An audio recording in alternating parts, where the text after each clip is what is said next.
Hey guys, what's up? Arkham Knight here, bringing you another review this Friday. Today, I'm reviewing, as you can see, Friday the 13th Part 2.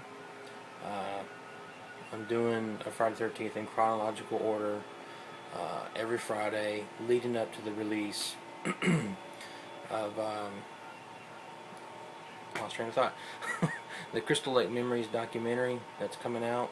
That's going to be 7 hours long and a shit ton of cast members from the other movies and talking about their experience on the film. I don't know about you, but this is exciting for me. And plus, I just found out, or I think we all just found out, us fans, that we're finally getting a box set Blu-rays of the series from 1 all the way to the reboot. And that's really good news because I've been wanting to watch the other ones past Part 3 in Blu-ray, except for the New Line ones. I've seen those in Blu-ray, or some of them. But anyway, I lined up my movies now. I reviewed Part 1 last week, so it's off. So it's like a countdown calendar, just to so I can see how many weeks are left until the documentary comes out. I know that's dumb, but whatever. And wearing my Jason t-shirt, Jason's Old Fashioned Deli, making the best cut since 1980. I just thought it was a fun little shirt, and since we're in the Jason era, I wore this. But anyway, by the way, each of these reviews will have spoilers in them, so if you have not seen any of these, or if you've seen, well, I'll do my best not to spoil the other ones. I'll try my best. If I start to go into a spoiler of something else in the series and you haven't seen it, I'll warn you ahead of time. But yeah, here we go. Part 2.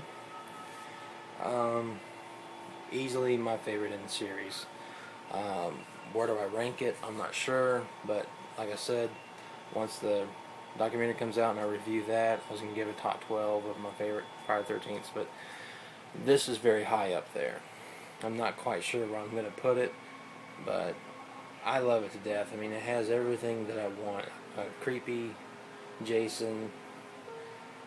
I personally love Baghead Jason. He's my personal favorite. I like everybody else. Love Jason with the hockey mask, but this one, this one scared the shit out of me when I was a kid. I remember renting it maybe a couple times as a kid, but I can never finish it. As soon as Jason starts to appear and chase Jenny around the camp, I chicken out. I ejected from the VCR. This is way back in the day. And rewind it, and I put in part 6 or something like that, and take it back to the video store and chicken out. But I've seen the flashbacks from part 3 and on, and I always thought this one was just way too scary for me. I don't know, it was just, I watched the other ones like 3, 4, 5, 6, and up, and I mean, they'll give me a little scare, but not like freak me out and have nightmares. I used to have nightmares of this Jason chasing me in the woods with the bag on his head. It's right there. Yeah. So, anyway, I guess I can explain the plot, but I'm sure you've seen this. If you're watching this video, you've seen this movie, but it's a group of, I think it takes place 5 years after the events of part 1, or 2 years, I think. I can't remember. Sorry.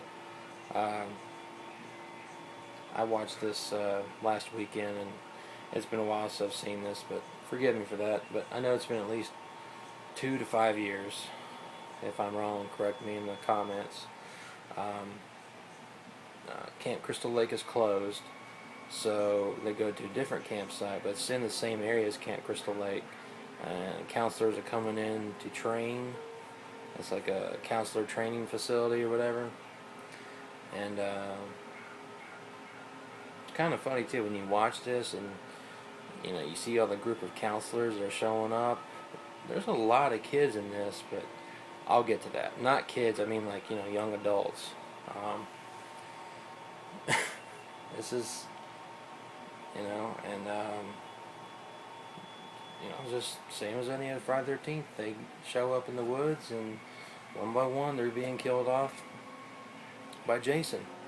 And usually it's either one or two people left. Most of the time it's one, but sometimes there's two.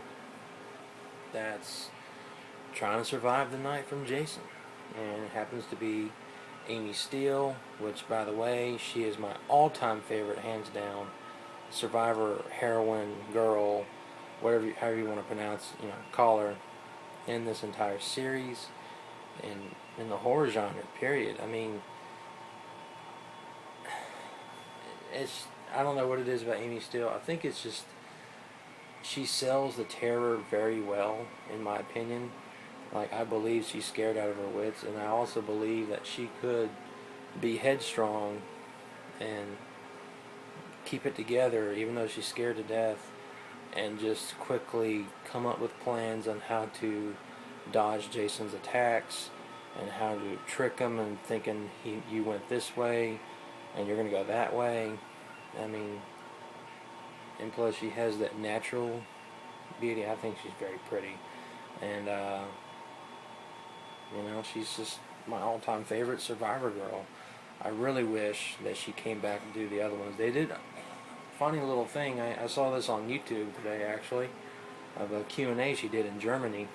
Now, I don't know how accurate is this, but it came from Amy Steele. Somebody asked her, did they offer you to come back in part 3? She said, yeah, but I turned it down. She said, I shouldn't have done that, but she said she did read a script at part 3 that was completely different from what we know today. Is apparently Jenny goes to college, and she's, traumatized.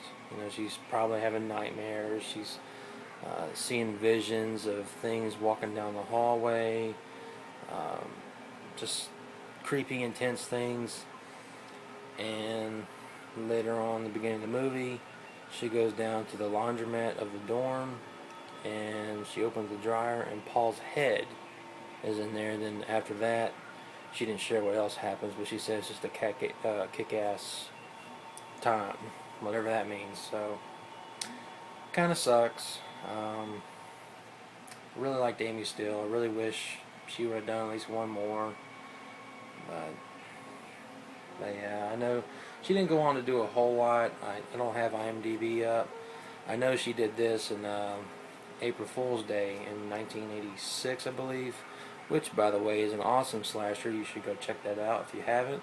And if you haven't, and you are going to watch it, don't watch any reviews.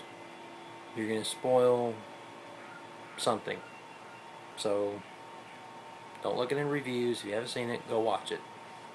You might thank me, or you might hate me. You may not like it, but most people like it that like slashers. But, yeah, I mean, I just love the cast in this movie. There's really not one person on this cast, for me, personally. I know some people might have a different opinion than me, but I love the cast in this. There's no one on here that I hate watching.